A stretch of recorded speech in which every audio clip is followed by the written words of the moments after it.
காதுல இரைச்சல் சவுண்ட் கேட்டுட்டே இருக்கா உங்களுக்கு? அடிக்கடி வந்து அடைச்சுக்கிற மாதிரி இருக்கிறது, கொடைச்சல் மாதிரி இருக்கிறது, அல்லது ஒரு மாரி பஸ்ஸிங் சவுண்ட் மாதிரி இருக்கிறது. ஆ பேசம்போது கூட ஒரு சவுண்ட் நாய்ஸ் வந்து உங்களுக்கே கேட்டுட்டே இருக்கிற மாதிரி இருக்கிறது.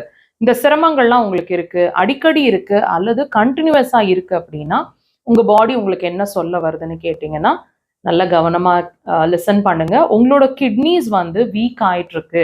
கிட்னி எனர்ஜி லெவல் வீக் ஆயிட்டிருக்கு அப்படிங்கிறத உங்களோட காது எரைச்சல் வழியா அது சொல்லிட்டு இருக்கு. இத தாண்டி வேற என்னென்ன நீங்க வாட்ச் பண்ணலாம்?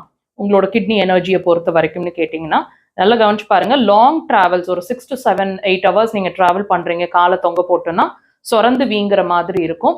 சால்ட் டேஸ்ட்ல டிஃபரன்ஸ் தெரிஞ்சுட்டே இருக்கும். மத்தவங்கலாம் சரியா இருக்கணுவாங்க. உங்களுக்கு வித்தியாசம் தெரியும். மனசுக்குள்ள இனம் புரியாத பயம் இருந்துட்டு இருக்கும். உப்பு சுவை உங்களுக்கு அதிகமா பிடிக்கிற மாதிரி இருக்கும். ஸோ இதெல்லாம் இருக்கு கூடவே அப்படின்னா, வாட்ச் பண்ணுங்க. உங்களோட கிட்னி எனர்ஜிஸ